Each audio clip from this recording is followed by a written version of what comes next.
Karnataka media news ನೊಂದವರ ಧ್ವನಿಗಾಗಿ ಭ್ರಷ್ಟಾಚಾರದ ವಿರುದ್ಧವಾಗಿ ಸದಾ ಸಿದ್ಧ 24x7. ನಮಸ್ಕಾರ, ಕರ್ನಾಟಕ ಮೀಡಿಯಾ ನ್ಯೂಸ್ಗೆ ಸ್ವಾಗತ. ನಾನು ನಿಮ್ಮ ಪ್ರೀತಿಯ ಮಹೇಶ್. ಹಿರಿಯೂರು ತಾಲೂಕು ಓಬಳಾಪುರ ಗ್ರಾಮದ ಜಮೀನೊಂದರಲ್ಲಿ ರೈತರ ಪಾಡು ಹೇಳತಿರದು. ಮಳೆಯ ಅಬ್ಬರಕ್ಕೆ ಹಾರಿ ಹೋದ ಸೀಟ್ಗಳು. ಈ ರೀತಿಯಾದ ಸಂದರ್ಭದಲ್ಲಿ ರೈತರ ಪಾಡೇನು ನೋಡಿ. ಇಲ್ಲಿ ಮನೆ ಒಳಗಡೆ ನೋಡ್ತಾ ಇದ್ದೀರಾ ನೀವೀಗ. ಆ ಮನೆ ಒಳಗಡೆ ಎಲ್ಲ ದವಸ ಧಾನ್ಯಗಳ ನೆಂದೋಗಿದ್ದಾವೆ. ಅಡಿಗೆ ಮಾಡ್ಕೊಳ್ಳೋಕೆ ನೋಡಿ ಸಿಲಿಂಡ್ರು ಎಲ್ಲ ಕೂಡ ಅಲ್ಲಿ ಅಡಿಗೆ ಮನೇಲಿ ಕೂಡ ಏನೇನಿಲ್ಲ ನೆಂದು ಒಯ್ದೋಗ್ಬಿಟ್ಟಿದೆ. ಸಂಪೂರ್ಣ ಇವರಿಗೆ ಇವತ್ತು ಎಷ್ಟು ನೋಡಿ ಎಂತ ಅನಾಹುತ ಆಗೋಗ್ಬಿಟ್ಟಿದೆ. ಸೀಟ್ಗಳು, ರೈತರ ಪಾಡು ಹೊಲದಲ್ಲಿರೋದು ಹೇಳತ್ತಿರೋದು. ಹಾವು, ಚೇಳು, ಪ್ರಾಣಿ, ವಿಷ ಜಂತುಗಳಿಂದ ಅವರು ಬಚಾವಾಗ್ಬೇಕು ಅಥವಾ ಈ ಮಳೆ ಮಾರಿಗೆ ಬಚಾವಾಗ್ಬೇಕು. ಯಾವುದರಿಂದ ಅವರಿಗೆ ಸೇಫ್ಟಿ ಇರಲ್ಲ ನೋಡಿ. ರೈತರು ಈ ರೀತಿ ಇದ್ರು ಕೂಡ ನೋಡಿ ಯಾವ ರೀತಿ ಅವ್ರಿಗೆ ಸವಲತ್ತುಗಳು ಇರೋದಿಲ್ಲ. ಅವರ ಬದುಕು ಹೇಳತ್ತಿರೋದು ನೋಡಿ ವೀಕ್ಷಕರೇ. ಇವತ್ತು ಏನು ಈ ಓಬಳಾಪುರ ಗ್ರಾಮದ ಇದು ಮಾದಿಗ ಸಮುದಾಯದ ಒಂದು ಜಮೀನಿನಲ್ಲಿ ವಾಸ ಇರ್ತಾರೆ ಇವರು. ಆ ವಾಸ ಇದ್ದಂತ ಸಂದರ್ಭದಾಗ ಮಳೆಗೆ ಹಾನಿಯಾಗಿರ್ತಕ್ಕಂಥ ಒಂದು ದೃಶ್ಯ ಇದು ನೀವು ನೋಡ್ತಾ ಇರೋದು ನೋಡಿ. ಸೀಟು ಮ್ಯಾಕ್ಸಿಮಮ್ ಅಂದ್ರೂ ಒಂದು 100ರಿಂದ 150 ಅಡಿ ದೂರ ಹಾರಿ ಹೋಗಿದೆ. ಆ ಫೋರ್ಸ್ ಅಲ್ಲಿ ಮಳೆ ಬಂದಾಗ ಯಾರು ತಾನೇ ಇದ್ರು ಕೂಡ ಅದು ಏನು ಅನಾಹುತ ಆಗ್ಬೋದು ನೋಡಿದಾರ, ನೀವೇ ನೋಡ್ತಾ ಇದ್ದೀರಾ ವೀಕ್ಷಕರೇ. ಇದು ಇವತ್ತಿನ ಮಳೆ ಹಬ್ಬರಕ್ಕೆ ಆಗಿರ್ತಕ್ಕಂಥ ರೈತರಿಗೆ ಹಾನಿ.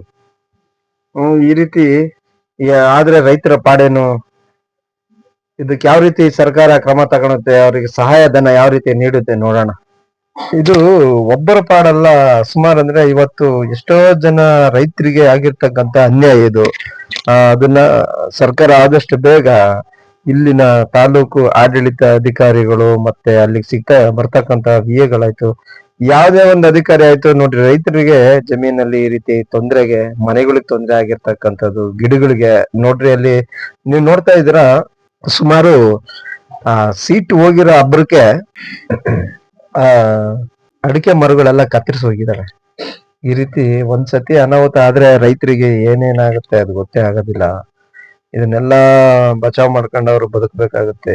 ಏನು ಮಾಡಕ್ಕಾಗಲ್ಲ. ಎಂತ ಒಂದು ಪರಿಸ್ಥಿತಿ ಅಂತಂದ್ರೆ ಹೇಳತ್ತಿರೋದು ನೋಡಿ. ಇದು ಈ ರೀತಿ ಆದಂತ ಸಂದರ್ಭದಲ್ಲಿ ಯಾವ ಕಡೆ ಹೋಗ್ಬೇಕು, ಎಲ್ಲಿಗೆ ಹೋಗಿ ನಿಂತ್ಕೋಬೇಕು, ಎಲ್ಲಿಗೆ ಓಡ್ಬೇಕು ಅನ್ನೋ ಒಂದು ಮನಸ್ಥಿತಿನೇ ಬರ್ದಂಗೆ ಅವ್ರು ಯಾವ ರೀತಿ ಸೇಫ್ಟಿ ಆಗಿರ್ಬೇಕಾಗುತ್ತೆ ಆಗೋದಿಲ್ಲ. ಎಷ್ಟು ಎದುರಿರ್ತಾರೆ ಅಂದ್ರೆ ಹೇಳ್ಬಾರ್ದು. ಸಿಡಿಲು, ಗುಡುಗು, ಮಳೆಗೆ, ಅಬ್ಬರಕ್ಕೆ ಖಂಡಿತ ಜೀವನ್ನೇ ಕೈಲಿ ಹಿಡ್ಕೊಂಡು ಬದುಕುವಂತ ಪರಿಸ್ಥಿತಿಗಳು ಉಂಟಾಗಿರುತ್ತೆ. ರೈತರು ಪಾಡು ಆ ಮೂಮೆಂಟ್ ಅಲ್ಲಿ ಹೇಳ್ಬಾರ್ದು, ಅಂತ ಒಂದು ದುಸ್ಥಿತಿ ಹೊರಟೋಗಿರುತ್ತೆ. ನಾವೇನೋ ಕೆಲವರು ಇಲ್ಲ, ನಾವು ಸಿಟಿ ಒಳಗಡೆ ಇದ್ದಾಗ, ಎಲ್ಲ RCC ಮನೆ ಒಳಗಡೆ ಇದ್ದಾಗ ಏನೋ ಅದು ಕಂಡು ಬರಲ್ಲ ಕೆಲವು ಸಂದರ್ಭದಲ್ಲಿ. ಅದೇ ಅಂತ ಹೊಲದಲ್ಲಿದ್ವಿ, ರೈತರು ಹೊಲದಲ್ಲಿ ಇದ್ಬಿಟ್ಟು ಈ ರೀತಿ ಒಂದು ಸನ್ನಿವೇಶನ, ಎಷ್ಟೋ ಜನಕ್ಕೆ ಸಿಡ್ಲು ಎಲ್ಲ ಹೊಡೆದು ಸತ್ತೋಗಿದ್ದಾರೆ. ಕುರಿ ಕಾಯಕ್ ಹೋದಾಗ ಸಿಡ್ಲು ಹೊಡೆದು ಸತ್ತೋಗಿದೆ, ಕುರಿ ಸತ್ತೋಗಿದ್ದಾರೆ. ಇಂಥ ಒಂದು ಸಂದರ್ಭ ಬಂದಾಗ ನೀವೇ ಯೋಚನೆ ಮಾಡಿ ಯಾವ ರೀತಿ ಇದು ಸನ್ನಿವೇಶ ಒಂದು ನಮಗೆ ಆಗೋಗ್ಬಿಡುತ್ತೆ ಅನ್ನೋ ಒಂದು ಭಯ ಇರುತ್ತೆ ಅಂತ ನೀವೇ ಯೋಚನೆ ಮಾಡ್ಬೇಕು. ಕೆಲವ್ರಿಗೆ ಈ ಸನ್ನಿವೇಶ ಅನುಭವಿಸಿದವ್ರಿಗೆ ಮಾತ್ರ ಇದ್ರ ಅನುಭವ ಆಗುತ್ತೆ. ಎಲ್ಲೋ ನಿಂತ್ಕೊಂಡು ಏನೋ ಮಾಡೋರಿಗೆ ಅದು ಗೊತ್ತಾಗೋದೇ ಇಲ್ಲ ಪರಿಸ್ಥಿತಿಗಳು ಯಾವ ರೀತಿ ಇರ್ತವೆ ಏನು ಅಂತ. ಈ ಸನ್ನಿವೇಶನ ನೋಡಿದ್ರೆ ಜೀವ ಜಲ್ಲ ಅನ್ನೋದಂತೂ ಖಂಡಿತ ನೋಡಿ. ಮೇಲ್ಚಾವಣಿ ಎಲ್ಲ ಕಿತ್ತೋಗ್ಬಿಟ್ಟಿದೆ, ಒಳಗಡೆ ಏನೇನಿಲ್ಲ. ಸುಮಾರು ರೈತರಿಗೆ ಅನ್ಯಾಯಗಳು ಬಹಳ ಆಗ್ತಾ ಇರ್ತವೆ. ಸರ್ಕಾರ ಯಾವ ನಿಟ್ಟಿನಲ್ಲಿ ಇವರಿಗೆಲ್ಲ ಸಹಕಾರ ಮಾಡೋಂತ ಕೆಲಸ